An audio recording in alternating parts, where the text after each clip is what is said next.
Le pasteur Bogner, je pense, est bien connu de beaucoup d'entre nous. Il fut une haute figure du protestantisme français, donc théologien, prédicateur, très bon orateur. Pendant la guerre, il a pris des positions courageuses et publiques contre l'antisémitisme et les lois de Vichy. Il s'est ouvert très vite à l'écuménisme.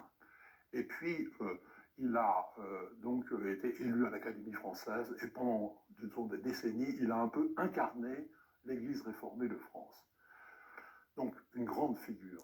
Et une autre grande figure, c'est Marguerite Opnaud, peut-être un peu moins connue, qui mériterait de l'être. Elle, catholique, laïque, mariée, mère de 5 enfants.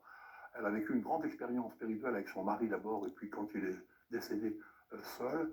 Et elle a fondé un mouvement spirituel, Sève, qui est toujours très bien vivant aujourd'hui, et qui a pour devise être, aimer, servir, unir. Si vous voulez connaître un peu plus Marguerite Opnaud, elle a beaucoup de ses livres sont encore disponibles. Je cite en particulier un extrait de son journal spirituel qui s'appelle « La main de Dieu ».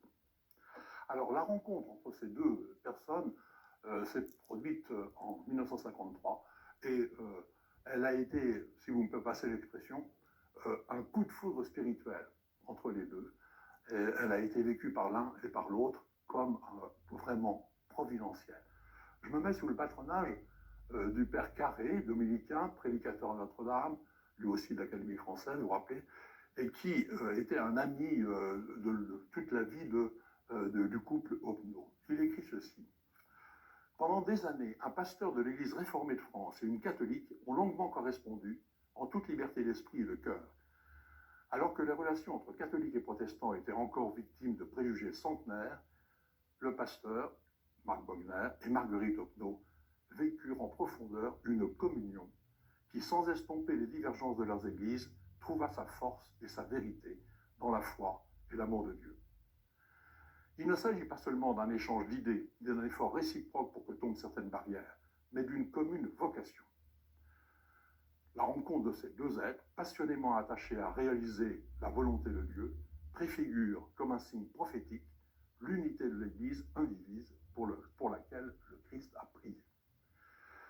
Et donc, si cette correspondance a pu se faire, alors que vous vous souvenez que les relations entre les églises à l'époque n'étaient pas celles qu'elles sont aujourd'hui, c'est qu'ils ont décidé justement de ne pas d'abord traiter les divergences entre leurs églises en partant du principe que si les églises étaient séparées, c'est que nous étions ni les uns ni les autres assez chrétiens.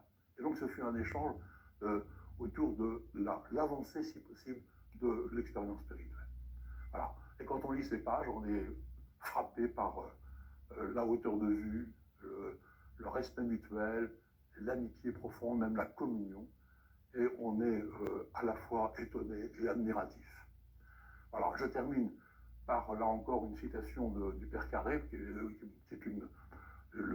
un éloge mérité, disant que dans la littérature spirituelle, eh bien, il y a peu d'équivalent à ces pages. Merci.